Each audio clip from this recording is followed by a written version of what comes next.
ಕನ್ನಡಿಗರ ಬಗ್ಗೆ ಕೇಂದ್ರ ಬಿಜೆಪಿಗೆ ಕೋಪ. ನೆರೆ ಬರ ಪರಿಹಾರ ಕೊಡದೆ ಸೇಡು ತೀರಿಸಿಕೊಳ್ತಿದ್ಯಾ? ಈಗ ಕನ್ನಡಿಗರು ಸೇಡು ತೀರಿಸಿಕೊಳ್ಳೋ ಟೈಮ್. ಕೇಂದ್ರ ಬಿಜೆಪಿ ನಾಯಕರಿಗೆ ಕರ್ನಾಟಕ ಮತ್ತು ಕನ್ನಡಿಗರಂದ್ರೆ ಅದೇಕೆ ಅಷ್ಟೊಂದು ಕೋಪ? ತೆರಿಗೆ ಪಾಲಿನಲ್ಲಿ ಕರ್ನಾಟಕಕ್ಕೆ ತಾರತಮ್ಯ, ನೆರೆ ಬರ ಪರಿಹಾರ ಬಿಡುಗಡೆ ಮಾಡುವಲ್ಲಿ ಅನ್ಯಾಯ ಏಕೆ? ಈ ಪ್ರಶ್ನೆಗಳು ಇದೀಗ 7 ಕೋಟಿ ಕನ್ನಡಿಗರನ್ನ ಕಾಡ್ತಿವೆ. ಇನ್ನ ಈ ತೆರಿಗೆ ಪಾಲು ಮತ್ತು ನೆರೆ ಬರ ಪರಿಹಾರ ಕೇಂದ್ರ ಸರ್ಕಾರದ ಭಿಕ್ಷೆ ಅಲ್ಲ. ಕರ್ನಾಟಕದ ಜನ ಕೇಂದ್ರಕ್ಕೆ ಕಟ್ಟಿರೋ ತೆರಿಗೆ ಹಣ, ಅದು ನಮ್ಮ ಹಕ್ಕು, ಅದನ್ನ ಪಡೆದೇ ತೀರ್ಬೇಕು. ಹೀಗಾಗಿ ಕಾಂಗ್ರೆಸ್ ನಾಯಕರು ಕರ್ನಾಟಕ ಮತ್ತು ಕನ್ನಡಿಗರ ಬೆನ್ನಿಗೆ ನಿಂತಿದ್ದಾರೆ. ಆದ್ರೆ ರಾಜ್ಯ ಬಿಜೆಪಿ ನಾಯಕರು ಮಾತ್ರ ದಿಲ್ಲಿ ಬಿಜೆಪಿ ನಾಯಕರಿಗೆ ಬಕೆಟ್ ಹಿಡಿಯುತ್ತಿದ್ದಾರೆ ಅನ್ನೋ ಮಾತುಗಳು ಕೇಳಿ ಬರ್ತಿವೆ. ಹಾಗಾದ್ರೆ ರಾಜ್ಯ ಬಿಜೆಪಿ ನಾಯಕರು ಮತ್ತು 25 ಬಿಜೆಪಿ ಎಂಪಿಗಳಿಗೆ ಕನ್ನಡಿಗರ ಹಿತಕ್ಕಿಂತ ದಿಲ್ಲಿ ಬಿಜೆಪಿ ನಾಯಕರಿಗೆ ಬಕೆಟ್ ಹಿಡಿಯುವುದೇ ದೊಡ್ಡ ವಿಷಯನಾ? ಕಳೆದ ಲೋಕಸಭಾ ಚುನಾವಣೆಯಲ್ಲಿ ಕರ್ನಾಟಕದಿಂದ 28ರಲ್ಲಿ 25 ಬಿಜೆಪಿ ಎಂಪಿಗಳನ್ನು ಆರಿಸಿ ಕಳಿಸಿದ್ರು.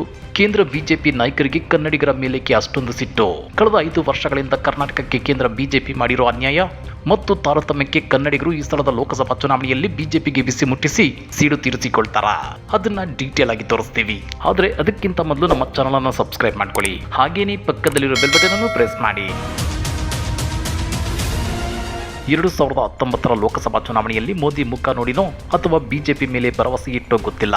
ಕರ್ನಾಟಕದ ಜನ 28 ಎಂಪಿ ಸೀಟುಗಳ ಪೈಕಿ 25 ಬಿಜೆಪಿಗರನ್ನೇ ಸಂಸದರನ್ನಾಗಿ ಆಯ್ಕೆ ಮಾಡಿ ಕಳಿಸಿಕೊಟ್ಟಿದ್ರು. ಇನ್ನ ಕೇಂದ್ರ ಮತ್ತು ರಾಜ್ಯದಲ್ಲಿ ಬಿಜೆಪಿ ಸರ್ಕಾರವೇ ಅಸ್ತಿತ್ವದಲ್ಲಿದ್ರೆ ಅದನ್ನ ಡಬಲ್ ಇಂಜಿನ್ ಸರ್ಕಾರ ಅಂತ ಕರೆಯುತ್ತೇವೆ. ಡಬಲ್ ಇಂಜಿನ್ ಸರ್ಕಾರ ಇದ್ರೆ ಕರ್ನಾಟಕಕ್ಕೆ ಕೇಂದ್ರದಿಂದ ಅನುದಾನ ಹರಿದು ಬರುತ್ತೆ. ಗುಜರಾತ್ನಂತೆ ಕರ್ನಾಟಕ ಮಾಡೆಲ್ ರಾಜ್ಯವಾಗುತ್ತೆ ಅಂತೇಳಿ ಬಿಜೆಪಿ ನಾಯಕರು ಪುಂಗಿದ್ರು. ಆದ್ರೆ 2019ರಲ್ಲಿ ರಾಜ್ಯದಲ್ಲಿ ಆಪರೇಷನ್ ಕಮಲದ ಮೂಲಕ ಅಧಿಕಾರಕ್ಕೆ ಬಿಜೆಪಿ ಸರ್ಕಾರವೇ ಬಂದಿದ್ರು. ಡಬಲ್ ಇಂಜಿನ್ ಬಿಜೆಪಿ ಸರ್ಕಾರದಲ್ಲಿ ಕರ್ನಾಟಕ ಮತ್ತು ಕನ್ನಡಿಗರಿಗೆ ಸಾಲು ಸಾಲು ಅನ್ಯಾಯ ಮತ್ತು ತಾರತಮ್ಯಗಳಾಗಿವೆ. ಅವೇನು ಅನ್ನೋದನ್ನ ಡೀಟೇಲ್ ಆಗಿ ತೋರಿಸ್ತೇವೆ ನೋಡಿ. 2019-20ರಲ್ಲಿ ಉತ್ತರ ಕರ್ನಾಟಕದಲ್ಲಿ ಭೀಕರ ನೆರೆ ಏರ್ಪಟ್ಟು ಸುಮಾರು 35,000 ಕೋಟಿ ರೂಪಾಯಿ ನಷ್ಟ ಉಂಟಾಗಿತ್ತು.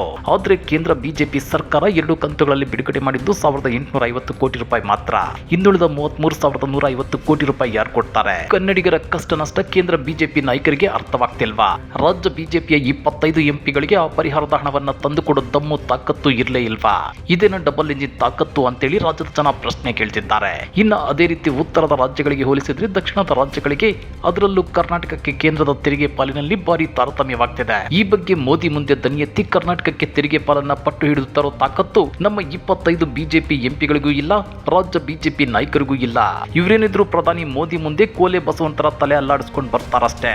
ಮೋದಿ ಮುಂದೆ ಬಾಲ ಬಿಚ್ಚೋಕ್ಕಾಗೋದೇ ಇಲ್ಲ ಅನ್ನೋ ಮಾತುಗಳು ಇವೆ. ಹಾಗಾದ್ರೆ ಯಾವ ಪುರುಷಾರ್ಥಕ್ಕೆ ಕರ್ನಾಟಕದಿಂದ ಮತ್ತೆ ಹೆಚ್ಚು ಬಿಜೆಪಿ ಎಂಪಿಗಳನ್ನು ಆರಿಸಿ ಕಳಿಸಬೇಕು?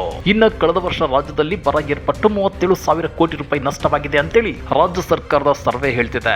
ಇದರಲ್ಲಿ 17,000 ಕೋಟಿ ರೂಪಾಯಿ ಬಿಡುಗಡೆ ಮಾಡಿ ಅಂತೇಳಿ ರಾಜ್ಯ ಕಾಂಗ್ರೆಸ್ ಸರ್ಕಾರ ಸಿಎಂ ಹಾದಿಯಾಗಿ ಸಚಿವರು ಕೇಂದ್ರಕ್ಕೆ ಹಲವು ಸಲ ಪತ್ರ ಬರೆದಿದ್ರು. ಖುದ್ದು ದಿಲ್ಲಿಗೆ ಹೋಗಿ ಪ್ರಧಾನಿ ಮೋದಿ ಮತ್ತು ಕೇಂದ್ರದ ಸಚಿವರುಗಳನ್ನ ಭೇಟಿ ಮಾಡಿ ಅವರಿಗೆ ರಾಜ್ಯದ ಬರ ಪರಿಸ್ಥಿತಿಯ ಬಗ್ಗೆ ಮನವರಿಕೆ ಮಾಡಿ ಬಂದಿದ್ರು. ಆದ್ರೆ ರಾಜ್ಯದಲ್ಲಿ ಬರ ಏರ್ಪಟ್ಟು 5 ತಿಂಗಳಾಗ್ತಾ ಬಂದ್ರು ಕೇಂದ್ರ ಬಿಜೆಪಿ ನಾಯಕರು ಬರ ಪರಿಹಾರವನ್ನ ಬಿಡುಗಡೆ ಮಾಡಿಲ್ಲ. ಈಗ ಮತ್ತೆ ರಾಜ್ಯದಲ್ಲಿ ಬೇಸಿಗೆ ಶುರುವಾಗಿದೆ. ಇನ್ಯಾವಾಗ ಬರ ಪರಿಹಾರ ಕೇಂದ್ರದಿಂದ ಬರುತ್ತೆ? ಅಷ್ಟಕ್ಕೂ ಕರ್ನಾಟಕ ಮತ್ತು ಕನ್ನಡಿಗರ ಕಷ್ಟ ನಷ್ಟ ಕೇಂದ್ರ ಬಿಜೆಪಿ ನಾಯಕರಿಗೆ ಅದ್ಯಾಕೆ ಅರ್ಥವಾಗ್ತಿಲ್ಲ? ಅರ್ಥ ಆದ್ರೂ ಬೇಕು ಅಂತಲೇ ಜಾಣ ಮೌನಕ್ಕೆ ಜಾರಿತಾರ?